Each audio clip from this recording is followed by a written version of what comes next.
When my father died, my brothers inherited his $18 million empire: mansions, yachts, cars. I was handed a small, dusty envelope. Mocked and humiliated, I opened it alone that night. Inside was a single sheet of paper with a bank account number and one line: "This is for the child who was never supposed to exist." The reading of my father's will last at exactly 17 minutes. I know because I counted every second, watching the grandfather clock in the corner of his study while my brothers divided an empire worth $18 million. My name is Preston Thorne, though the Thorns part has always come with an asterisk. I'm 28 years old, and I've spent every one of those years being reminded that I'm the son who shouldn't exist.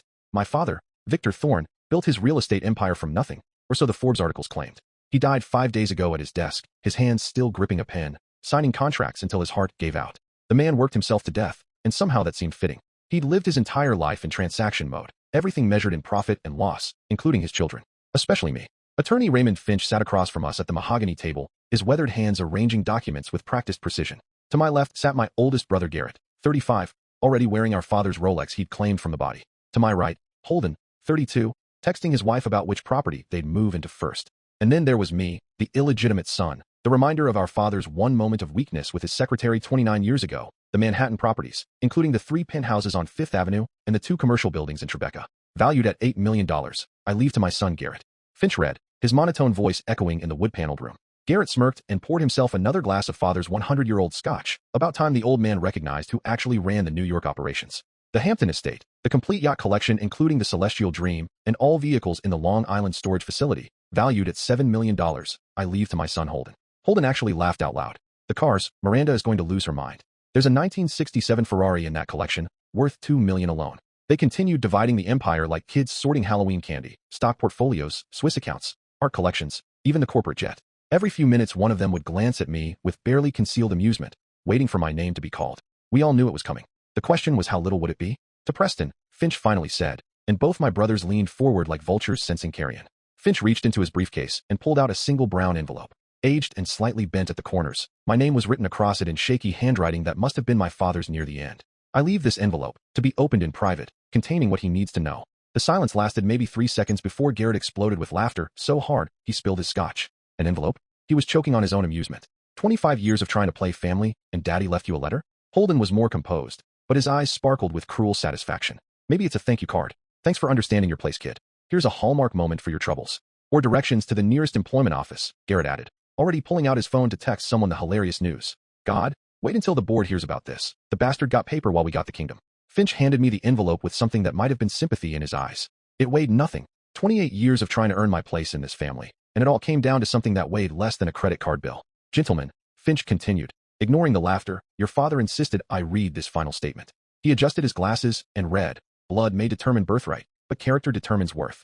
I trust each of you will receive exactly what you deserve. My brothers were too drunk on victory to catch the strange wording. They were already arguing about who would get father's office at corporate headquarters. I slipped the envelope into my jacket pocket, stood up without a word, and walked toward the door. Hey, Preston, Garrett called out. If you need a job, I might have an opening in building maintenance. You'd have to work your way up from the basement.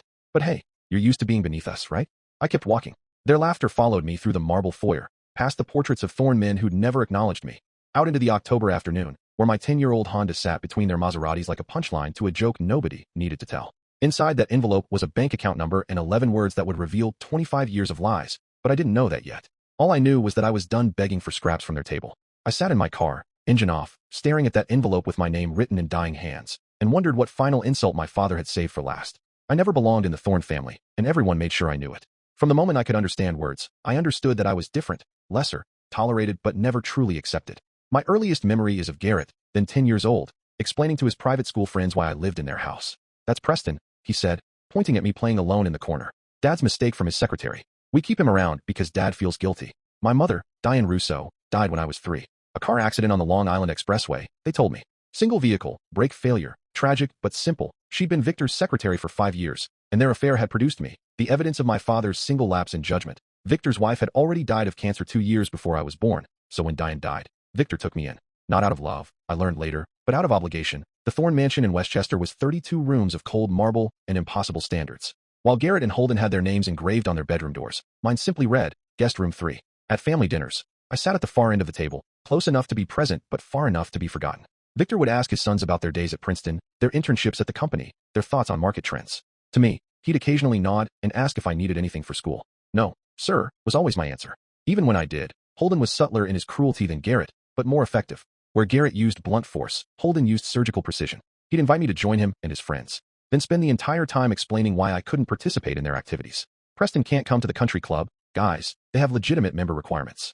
Or my personal favorite, Preston understands why he can't be in the family photos. It would confuse the investors. I learned to make myself useful to survive. When Garrett needed someone to write his college essays, I did it. When Holden needed someone to take the blame for crashing the Mercedes, I took it. When Victor needed someone to work 18-hour days at the company without complaint or recognition, I was there. I became fluent in the language of servitude, thinking if I just worked hard enough, sacrificed enough, maybe one day Victor would look at me the way he looked at them, but he never did. At Thorn Industries board meetings, I was introduced as his ward or special project. At charity galas, I was the young man Victor mentors. Never son, never family. I watched him pose for pictures with Garrett and Holden at company events while I held their coats off camera. I listened to him tell business associates about his two boys while I stood 3 feet away, invisible. The crazy part was that I outperformed both of them in every measurable way. While Garrett and Holden partied through their Ivy League educations on legacy admissions and gentleman CS, I earned my way into MIT on merit scholarships. While they showed up to board meetings hungover and unprepared, I built my own consulting firm from nothing, landing 6-figure contracts by 25. My clients included Fortune 500 companies that would laugh Garrett out of the room, but none of it mattered. You can't make yourself legitimate through achievement, Victor told me once, the closest he ever came to acknowledging my situation. You are what you are, Preston. Make peace with it. So I tried. I dated a woman named Rebecca for 2 years, never introducing her to my family, because how do you explain that you're both a thorn and not a thorn? I rented a small apartment in Brooklyn despite having theoretical access to multiple family properties. I built a life adjacent to but separate from the Thorn empire, like a satellite that orbits but never lands. Then Victor started getting sick. The heart problems began last year, and despite the best doctors money could buy, we all knew time was running out. Garrett and Holden circled like sharks, visiting more frequently, suddenly interested in their father's wisdom and stories. They spoke openly about their inheritance plans in front of me, debating which properties they'd keep and which they'd sell. What do you think Preston will get? I once heard Holden's wife Miranda ask at a family dinner. Whatever it is, Holden replied, not bothering to lower his voice. It'll be more than he deserves. The call about Victor's death came while I was reviewing contracts for a client. Massive heart attack at his desk, the secretary said. He'd been found slumped over acquisition papers, pen still in hand. Somehow that detail made me sadder than the death itself. The man had died exactly as he'd lived, along with his work, measuring worth in square footage and profit margins. Standing in that study 5 days later, watching my brothers celebrate their windfall, I realized I'd spent my entire life trying to earn love from a man who didn't have any to give, not to them, not to me, not even to himself. The will reading was scheduled for Friday afternoon at 2 o'clock sharp. I arrived at the estate 15 minutes early, parking my Honda behind a catering truck that was unloading champagne. Garrett and Holden had already started their celebration, apparently confident enough in their inheritance to hire party planners before the will was even read. I found them in the study with their wives, drinking Victor's prize scotch collection and dividing up assets on cocktail napkins like kids trading baseball cards. Garrett's wife, Simone, was on FaceTime with a real estate agent, touring a penthouse in Milan. Miranda, Holden's wife, had spread yacht catalogs across Victor's desk, circling upgrades for the boats she hadn't even inherited yet. Look who decided to show up, Garrett announced when I walked in, raising his glass in mock salute. Come to see how the real heirs inherit? Just here for the reading, I said, taking a seat in the corner, the same chair I'd always occupied during family meetings. Smart to manage expectations, Holden added, not looking up from his phone where he was apparently already listing one of the properties he expected to inherit. Though I'm curious what Dad came up with for you. My bets on that broken Rolex he never fixed seems poetic. Giving the broken son the broken watch. Attorney Raymond Finch entered at exactly 2 o'clock, his presence immediately shifting the room's energy from casual cruelty to formal proceeding. He'd been Victor's lawyer for 30 years, had built the entire legal structure of Thorn Industries.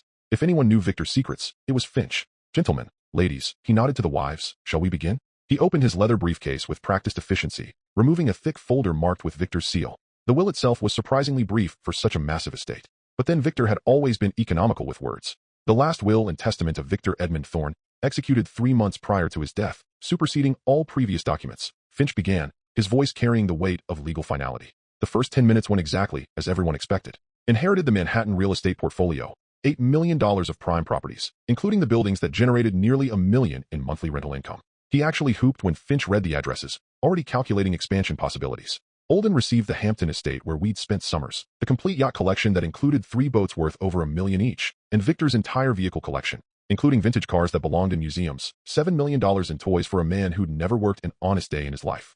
They split the liquid assets, the stock portfolios, the offshore accounts Victor thought nobody knew about. Each brother walked away with additional millions in investments and cash. Simone was already texting her friends, planning a celebration party at the Met. Miranda had pulled up the yacht club website, registering for slept spaces in Monaco. To Preston, Finch finally read, and the room went silent with anticipation. He reached into his briefcase again, this time pulling out a single brown envelope. aged and bent at the corners like it had been handled many times. My name was written across it in Victor's handwriting, but shaky, like he'd written it while his hands were already failing. I leave this envelope, to be opened in private, containing what he needs to know. The laughter was immediate and explosive. Garrett actually fell back in his chair, spilling scotch across Victor's Persian rug. Holden was more controlled, but his smirk said everything. An envelope? Garrett wheezed between laughs. 25 years of ass-kissing for a piece of paper? Maybe it's a coupon, Simone suggested, getting in on the joke. 10% off your next therapy session for daddy issues. Or directions to the nearest homeless shelter, Miranda added, since he won't be living in the guest house anymore. Finch handed me the envelope without meeting my eyes. It felt impossibly light, like holding air. 28 years in this family, and my entire inheritance weighed less than a birthday card. Gentlemen, there's one additional matter, Finch continued, his voice cutting through their laughter. Your father insisted I read this statement. He adjusted his glasses and read from a separate paper. Blood may determine birthright, but character determines worth. I trust each of you will receive exactly what you deserve. Sanctimonious to the end, Garrett muttered, already pouring another drink. At least we deserve millions while Preston deserves stationery. They were too drunk on victory to notice Finch's expression when he read those words, the way his eyes lingered on them like they knew something we didn't. They were too busy planning their new lives to wonder why Victor had insisted that specific phrase be read aloud. I stood to leave, the envelope burning in my pocket. Holden called out as I reached the door. Hey, Preston, when you open that, let us know if it's at least good paper. Maybe you can frame it, hang it in whatever studio apartment you end up in. Their laughter followed me out of the house, past the catering staff setting up for their celebration, past the portraits of Thorn patriarchs who would never claim me, out into the October afternoon where my Honda waited like the only honest thing in my life. I sat in my car for an hour, engine off, staring at that envelope like it might explode.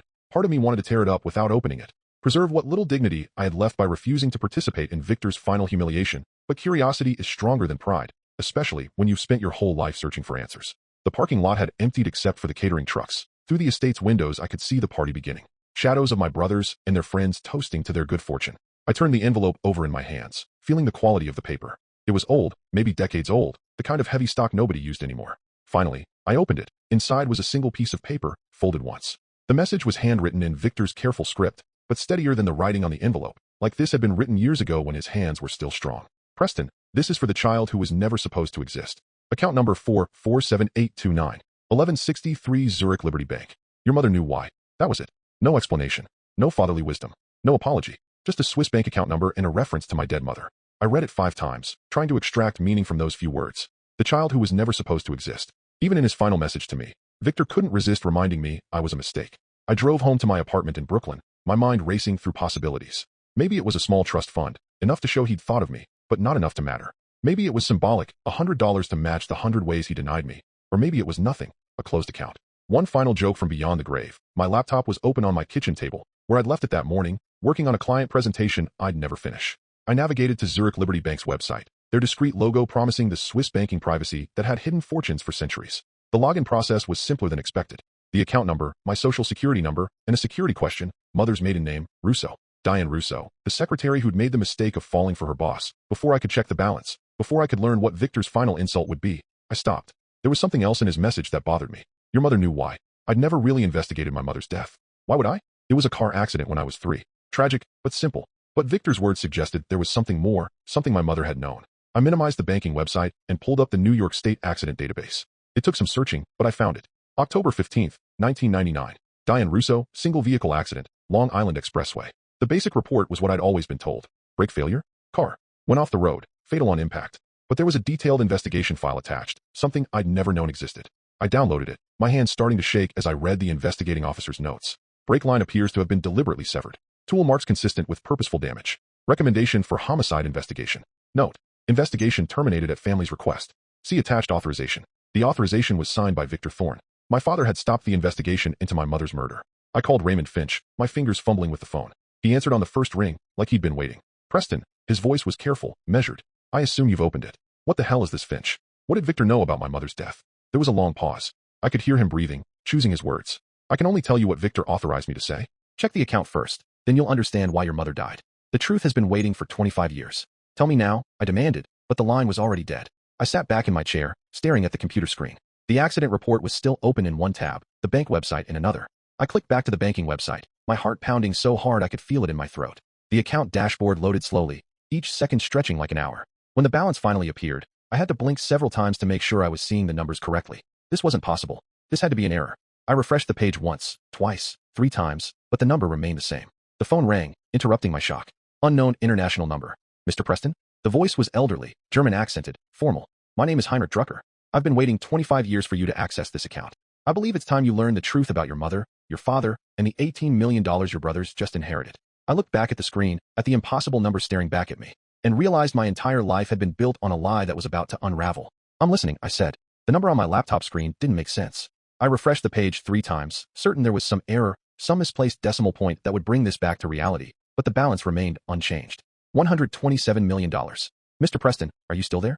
Heinrich Drucker's voice pulled me back from my shock. This can't be real, I managed to say, gripping the phone like it might disappear. There's been some mistake. There is no mistake. Drucker replied, his German accent giving each word careful weight. This account has been growing for 29 years, waiting for this moment. But the money, Mr. Preston, is just the beginning of what you need to understand. I clicked on the account history, scrolling through decades of deposits. They started in 1996, 3 years before I was born. Regular transfers from something called Project Prometheus, government serial numbers, federal routing codes. The final deposit was made October the 15th, 1999, the day my mother died. Your mother, Mr. Preston, was not who you believed her to be, Drucker continued. Diane Russo was not simply a secretary. She was Senior Special Agent Diane Russo, FBI Financial Crimes Division. She was embedded in Thorn Industries as part of a 3-year investigation into your father's money laundering operation. The room started spinning. I had to put my head between my knees to keep from passing out. That's impossible. She was just his secretary. They had an affair. The affair was real, Drucker said gently. That was the problem. Agent Russo fell in love with her target. You were never supposed to happen. When she became pregnant, she tried to extract herself from the operation. She wanted to come clean to Victor, to find a way out that would protect both of you. But Victor found out first, I said, the pieces clicking together in my mind. Yes, he discovered her true identity when you were 2 years old. But by then, something unexpected had happened. Victor had fallen in love with her too, and despite everything, he loved you. The boy who was never supposed to exist had become the only genuine thing in his world of calculated transactions. I thought about all those years of cold distance, the refusal to call me son, the constant reminders that I didn't belong. If he loved me, he had a funny way of showing it. He kept you at a distance to protect you, Mr. Preston. Your brothers, Garrett and Holden, were already being groomed to take over the criminal enterprise. They were 13 and 10 when your mother died, old enough to be dangerous if they knew the truth. If they discovered that you were the son of an FBI agent, that your existence threatened everything they stood to inherit, what do you think would have happened? The murder of my mother suddenly made sense. They killed her, I whispered. Not personally, but yes, when Garrett learned about your mother's true identity, he told Holden. Together they hired someone to cut her brake lines. They were children, but they were Thorn children, raised to see threats and eliminate them. Victor discovered what they'd done after it was too late, and he covered it up, I said, anger rising in my throat. He made a choice, turn in his sons for murder, or protect the only innocent person in the entire equation, you. So he made a deal with the FBI. Your mother had compiled 3 years of evidence before her death. Everything needed to destroy the Thorn Empire. Victor would continue to run the operation, feeding information to the Bureau, helping them catch bigger fish. In exchange, they would let the Empire stand until his death, ensuring you grew up protected, if not loved. And the money? Your mother had already started converting evidence to assets, preparing to run with you. She liquidated intelligence, sold information to competitors, moved money through channels that would take decades to trace. It was her insurance policy. When she died, Victor continued the work, adding to it every year. Every crime your brothers committed, every dollar they stole, he matched it in your account. The blood money they're inheriting today is built on the same foundation as your fortune. The difference is, yours is clean. I stood up, pacing my small apartment, trying to process 28 years of lies unraveling in minutes. There's more, Drucker said. Check your secure messages in the account. I clicked the message tab, hundreds of files appeared, financial records, photographs, recorded conversations, evidence of every crime committed by Thorn Industries over 3 decades. But the most recent files were different. They were dated from the last 5 years, all focused on Garrett and Holden. Your brothers weren't just inheriting wealth today, Mr. Preston. They were inheriting the criminal empire, and they've been expanding it enthusiastically, adding murder, extortion, and human trafficking to the family business. Your father documented everything. He wanted you to have the choice he never gave himself. You can walk away with your fortune, or you can deliver justice. The evidence is all there. Admissible, incontrovertible. I stared at the files, understanding finally what Victor's last words meant. Character determines worth. He hadn't been mocking me. He'd been passing judgment on all of us. I sat with that power for 3 days, $127 million, and enough evidence to destroy everything my brothers had just celebrated inheriting. The rational part of me said to take the money and disappear. Build a new life far from the Thorn legacy of blood and lies. But I kept thinking about my mother, dying alone on that highway, and the 13-year-old boy who ordered her death, now drinking champagne in a Manhattan penthouse. On the 4th day, I made my decision. I transferred $10 million to a new account, enough to build the life I wanted, but not enough to lose myself and wealth I hadn't earned. The rest would stay where it was, growing, waiting, a monument to my mother's sacrifice that I didn't need to claim. Then I created 2 packages.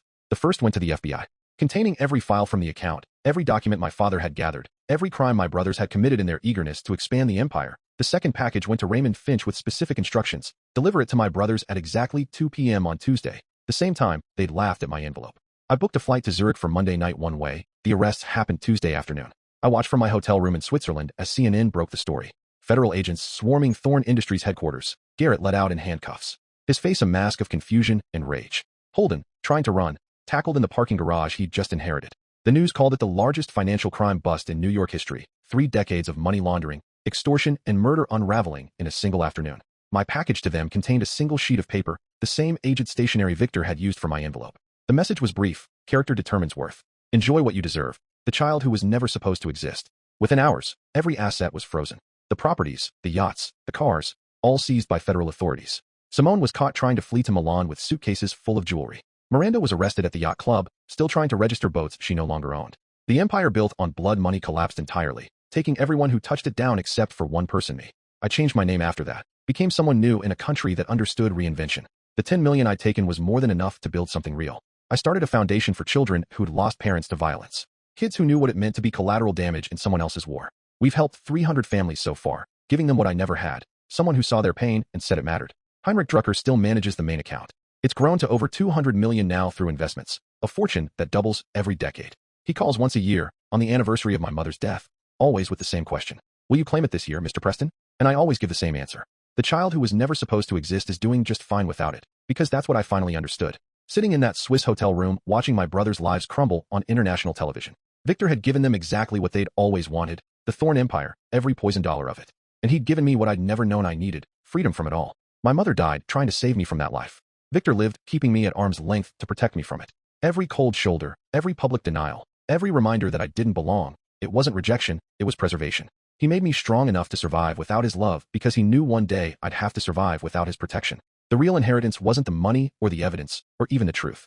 It was the chance to choose who I wanted to be when everything I thought defined me was stripped away. Garrett and Holden never had that chance. They were born into the empire, raised to run it, and ultimately destroyed by it. But I was the child who was never supposed to exist, which meant I was free to exist. However, I chose. Sometimes I walk past banks in Zurich and think about those millions sitting there growing like some golden tumor. Sometimes I wonder what my life would look like if I claimed it all. Then I remember my mother, dying to keep me from that money's source, and Victor, living in cold distance to keep me from its corruption, and I keep walking. Because some inheritances are too heavy to carry, some fortunes cost more than they're worth, and sometimes the greatest wealth is discovering that you already have enough. That's the truth about being the child who wasn't supposed to exist. Once you accept it, you're free to exist entirely on your own terms. If this story resonated with you, please take a moment to like this video and share it with someone who needs to hear that their worth isn't determined by others. Comment below with your thoughts on Preston's choice. Would you have taken all the money or walked away like he did?